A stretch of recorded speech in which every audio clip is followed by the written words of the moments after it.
Hi, I'm Cheryl Kagan, very proud to be the senator for Gaithersburg and Rockville, and the senator for the high-tech corridor in Rockville and Gaithersburg.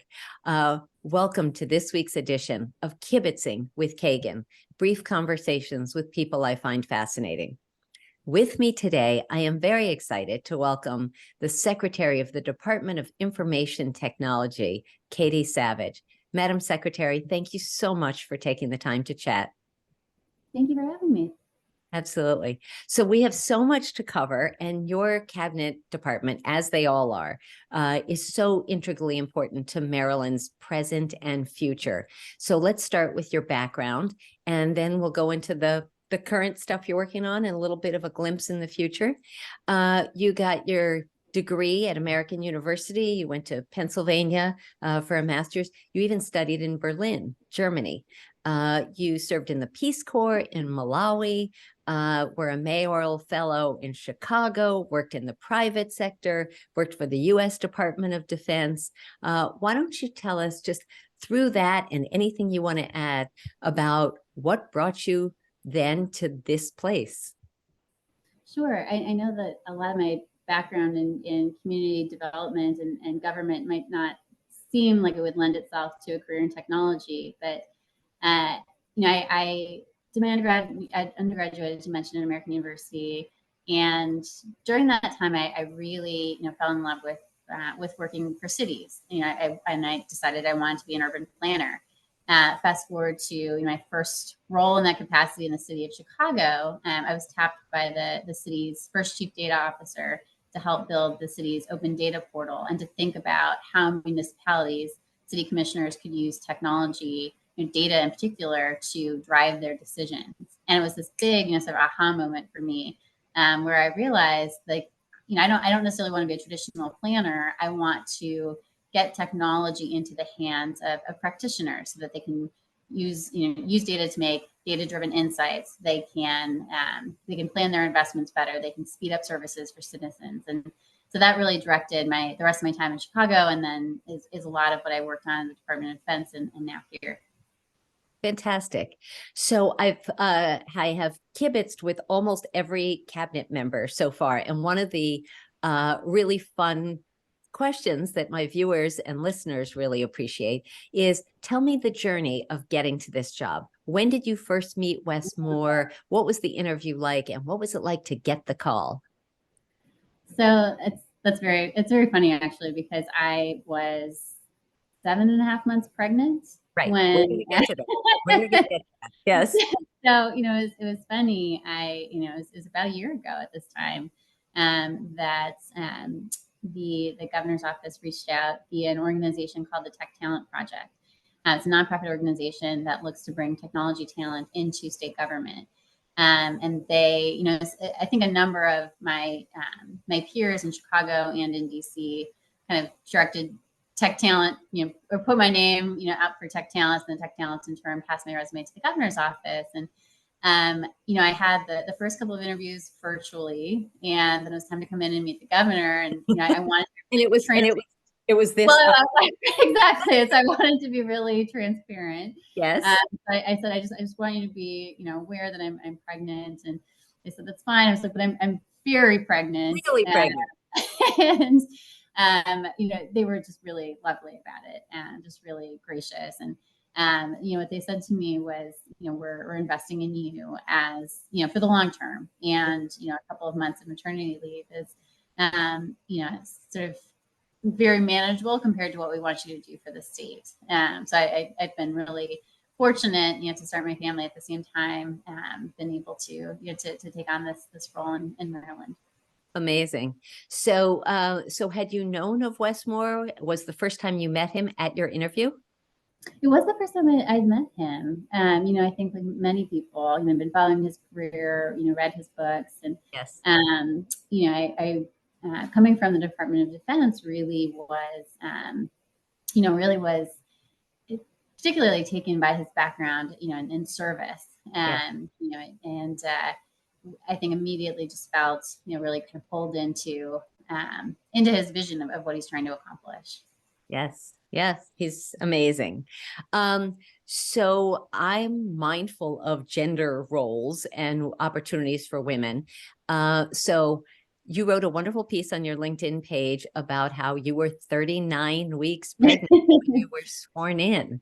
And then you had to go through the Senate confirmation, all that. Any challenges? I mean, they must have all been challenges. That's kind of Well, about, the yes. biggest challenge is honestly scheduling. As soon as I was, nominated, I did, have to tell the Legislative Affairs Office that, I need to do my budget hearings and my confirmation hearing prior to March 7th, because that's when my my daughter was due. So I think I probably was quite a sight, kind of walking up and down, the in front of the state house, that I love pregnant. it. I love it. Um, That's amazing. yeah, but honestly, it was, my daughter's older. I'm excited to be able to tell her the story, and you really feel like it really feels like we did it together. She was part of the journey with me. Amazing. Amazing. So while we're on that topic, women in technology, women in STEM fields, science, technology, engineering, and math. And I will say STEAM, science, technology, engineering, arts, and math. Talk about being a role model and how you think it's going. Are we making progress? It's a great question. Yes and no. So when I came in to do it, the leadership team Okay, so was, that's the Department of Information Technology. We will say do it many times, and that's yeah, what we're yeah. referencing. Okay. The leadership team, you know, I wanted to build a leadership team and have it be, much more diverse. Yes. And I was, again, leveraging the great work that Tech Talent does. I was able to, bring in a mostly female team. And the team has, a number. We represent the disability community, the LGBTQ community. And so I'm really, really proud of the diverse team that we're starting to build. I will say that it's not both has challenges, and I know that I heard rumor there's a vendor who who refers to us as the girls who run DoIT. So I know that I doubt that my male colleagues get the equivalent of that. So on the one 100%. hand, there's talent to be found, and I was able to find that talent and bring it in, bring them into the Department of Information Technology. But I think some of those, some of that bias is still out there. When I was first running for the House of Delegates, I was asked all the time my age, whether I was married, and whether I had kids. And my friend and colleague who had been elected 4 years earlier, when I was sharing this with him, he was astonished, had never been asked any of those questions. And so it's out there. Yeah. So you came in to DoIT, the Department of Information Technology. What did you inherit from the Hogan administration? What was the vacancy rate? What challenges did you face early on? Yeah. So we had a low vacancy rate, although a couple of months into my tenure, it skyrocketed because we were fortunate enough to receive from the legislature 20 new pins to build our cyber team. So it was a little bit of, sort of artificial. Okay, and pins are personnel numbers, so that just gives you the opportunity to hire. Mm-hmm.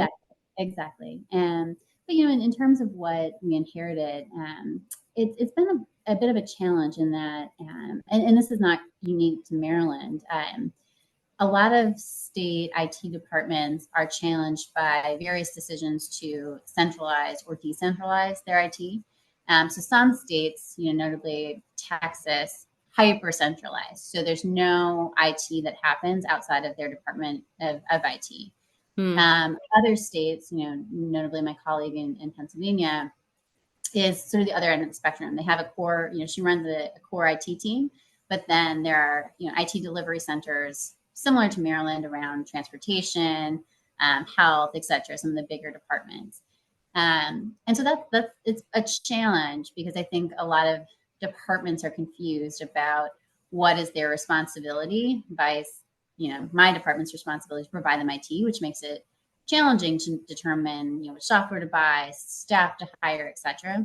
Yes. So one of my most important, I feel, mandates is to clarify our product and service catalog, as well as roles and responsibilities and interdepartmental agreements, so that we can kind of clarify, where does DoIT start and where does another department pick up. So that is exactly, I have questions here because Yeah. one of the discoveries and one of the conversations that I've had with virtually every cabinet secretary is about the interconnectivity.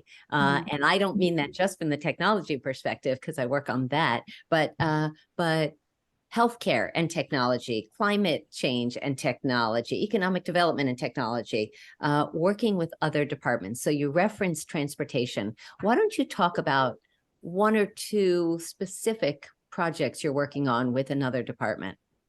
Sure, and there's quite a few. So I serve I'm on sure. the sub cabinet for MD Think, which is the, ask me about acronyms, the Total Human Integrated Network, which is meant to be the Health and Human Services Department's platform for delivering benefits to Maryland residents. Yes. So that's one where I come from primarily a product background, and I'm very passionate about user-centered design. I've been working very closely with my colleagues, Secretary Herrera-Scott and Secretary Lopez, on kind of making sure that the MD Think vision, we're orienting back to the MD Think vision, which is to deliver, universal benefits, to identify co-eligibility, which means, if you're eligible for one benefit, you might be eligible for another. That means bringing in application directors who can specifically focus on, the child welfare systems, for example, or employment and eligibility systems. Right. And then, a chief product officer who can see, make the connections and see how all these things are linked together. Right. So there's a lot of projects like that I'm working on with other departments, to make sure, in particular, that the digital experience and user experience comes first and foremost. So that conversation makes me think about the mega council that I passed in 2019, which is the Maryland Efficiency in Grant Applications. And so it's setting up what we call, if you think about college applications, kind of a common app, a common application, so that nonprofits can focus on their missions and not have to upload the same information to each different department and agency. And it's a waste of time, waste of money. And it makes so much more sense to have a portal where the department can just snag the information they need and get it done. So that's great. So let's talk about some of the uses of technology in 911. I think you and I have talked about how 3 people have died in my district when 911 has failed. And one of the people in your shop is works on, probably more than one, but Julia Fisher I've worked closely with on GIS, the Geographic Information System.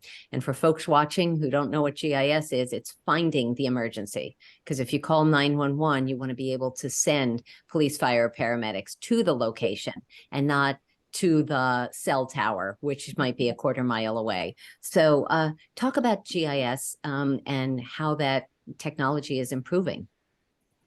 Yeah, so the platform that we use, is a company most cities leverage, a company called Esri as the background, and it's come such a long way. I mean, that was, I feel very connected to that space because that was really the bridge for me between my urban planning career and my technology career. So at its core, how do we use geospatial information to make decisions? Whether that's routing emergency responders, determining how many buses to run, etc. So one of the things that Julia and I have spoken about is how do we create kind of communities of practice. One of the biggest challenges and opportunities is that we can't, as the state, curate all of the various data sets that would help you triangulate that information. There's a lot of private sector data, other public sector data, nonprofit data that would be really sort of allow you to make more informed decisions. Yes. And how do we bring that together in a way to other governments as well? So I Yeah. think an example I hear a lot is, to use your example, if someone is, if you're emergency responder coming to someone's home, it might automatically route you, to your county hospital, but the closest one is actually, a neighboring jurisdiction. And so Yes. we use the information, Yes. in a more sort of logical way. And that's the next step, I Yes. think. Yes. Yes. Well, and there's also, so the x-axis and y-axis, longitude and latitude, but Right. z-axis, Right. floor of the apartment building or the hotel. Right. Right. Thing. Exactly. So that's really important. So we get to the height. I am fascinated by technology that I'm not putting you on the spot because it's not widely known, but it's called What Three Words, and the entire planet has been geo-mapped with 10 by 10 squares, and you put 3 words into you give the 3 words to the 911 specialist, and they get exactly where you're standing in a state park where you might be lost, or you might have broken your leg when you fell, or anyway, stuff like that. Very cool. Let's move on. Hacking, cybersecurity, huge challenge. What is something that the average person should know so that they don't get attacked, cyber attacked? Yeah. I mean, I would say there's a few things when it comes to you always want to make sure your equipment is up to date. And, if you're getting those notifications about patching, restarting your computer, etc., do those things. I mean, there's some really sort of basics.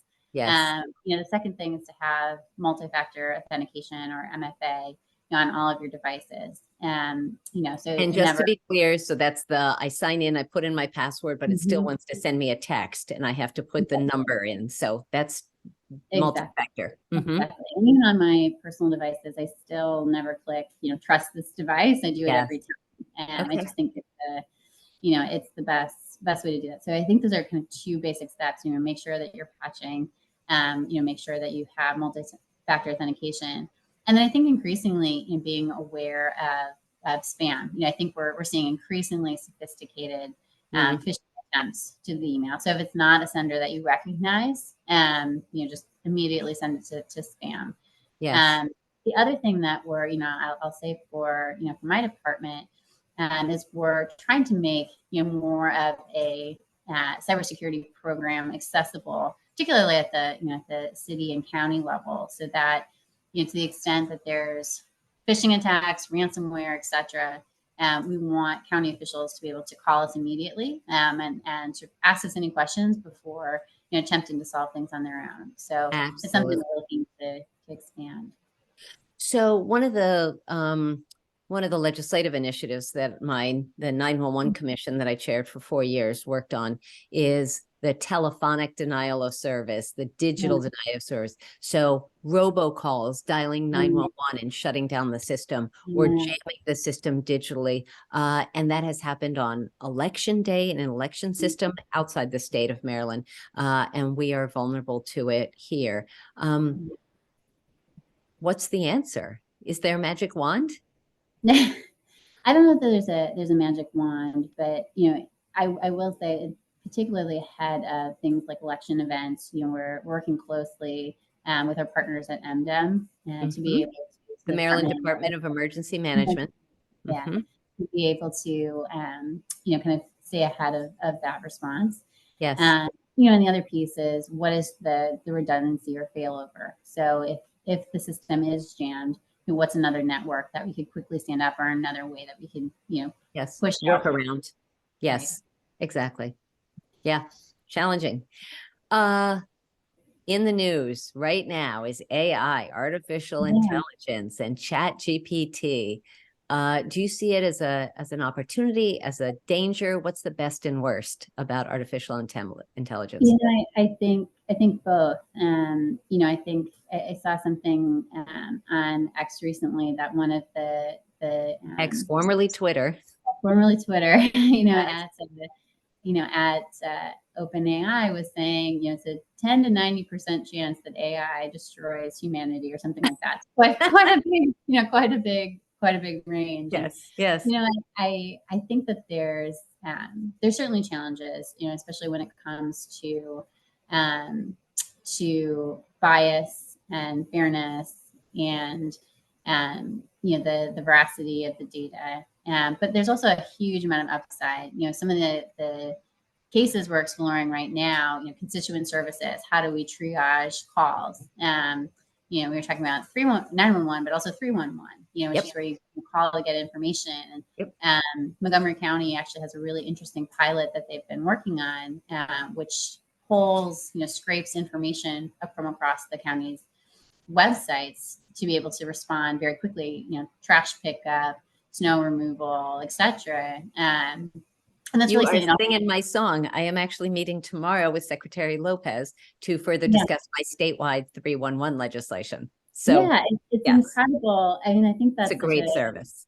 It's a great service, and it also, creates more opportunity for various languages, and we can leverage AI for translation purposes. So really excited about that. I've spoken a bit with Secretary Herrera Scott as well about, the health, so the health opportunities. How do we do screening or sort of triage cases more efficiently? So I'm really excited about the potential for it. I think that at its core, and I saw this when I was at the Department of Defense, we want to make sure that the state always has control of our data such that we're able to, really pressure test one, point to the quality of the underlying data, producing an algorithm.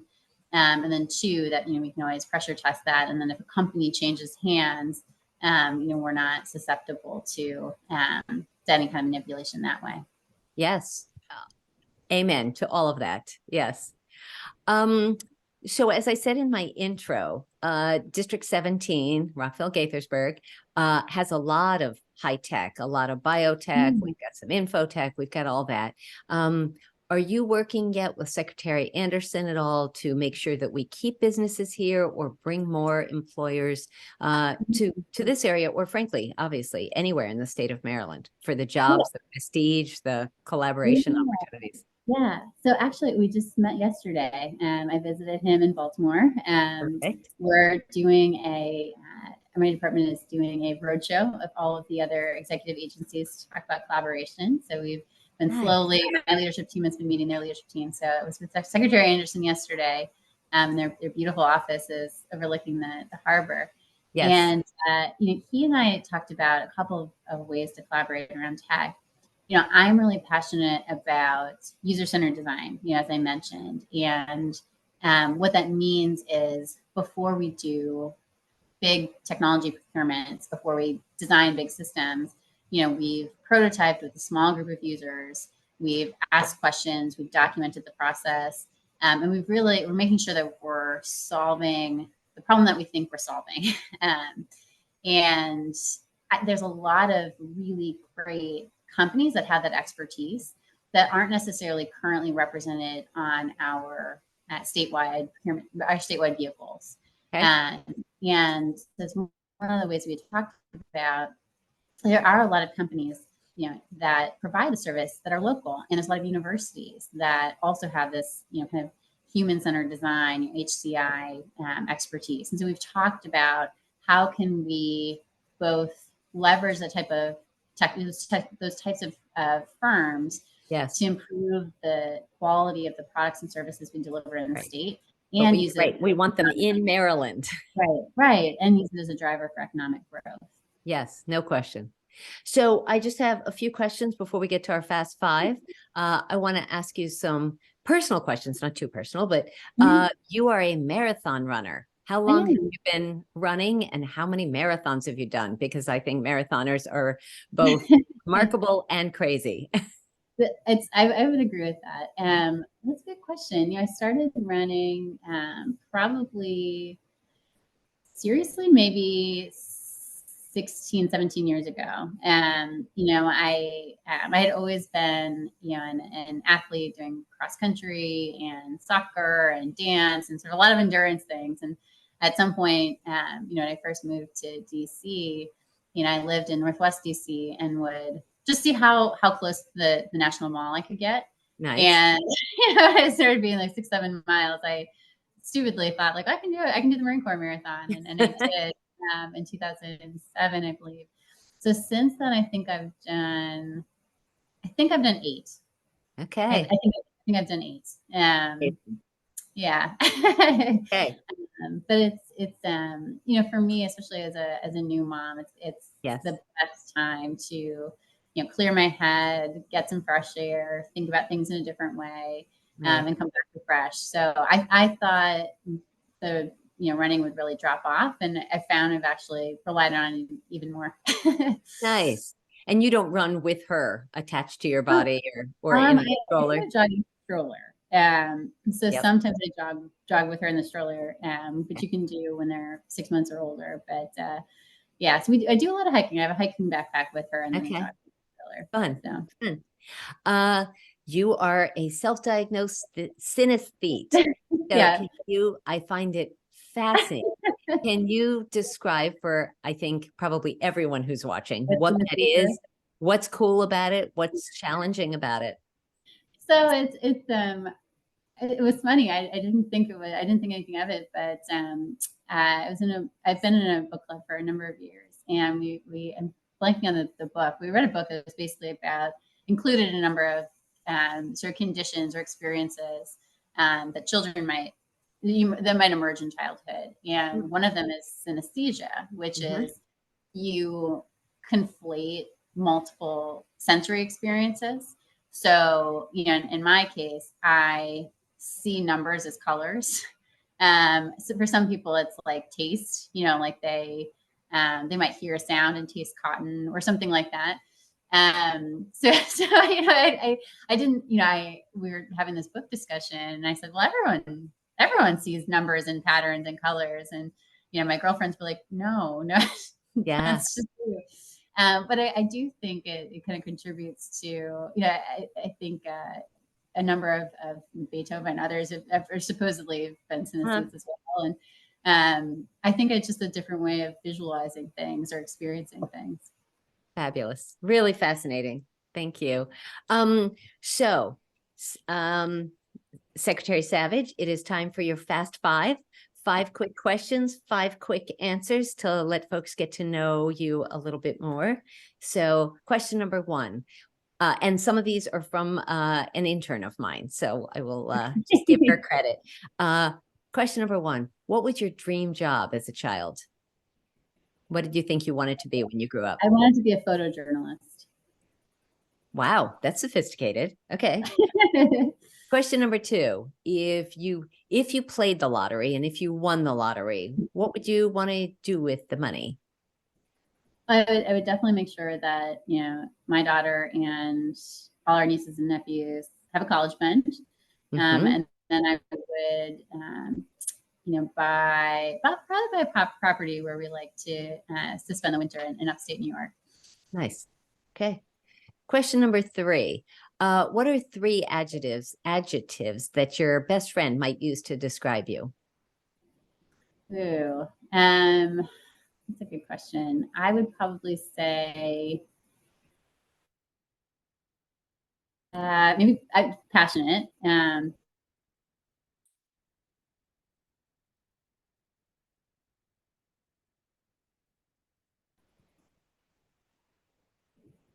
Okay, so 3 adjectives that your best friend would use to describe you. I would probably say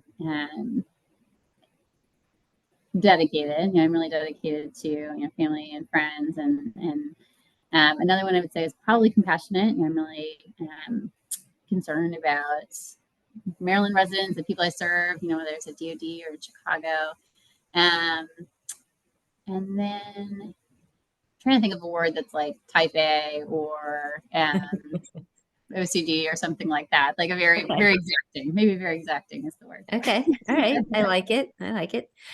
Question number 4. What is a movie that you have watched over and over? Ooh, I love the movie Runaway Bride. It's such Yes. I think, you know, I know it's too quick, but the scene where she's eating all the eggs just really has always resonated with me. You know, there's a scene where she realizes as an adult she doesn't totally know what she wants until she, really thinks about it, and that stuck with me. Okay, that's Julia Roberts and Richard Gere. I was going to say it was Richard Gere. Reprisal of the Pretty Woman. Of the Pretty Woman movie, which is such a great movie, with the snails. Question number 5, Department of Information Technology, Secretary Katie Savage. What is your hidden secret superpower?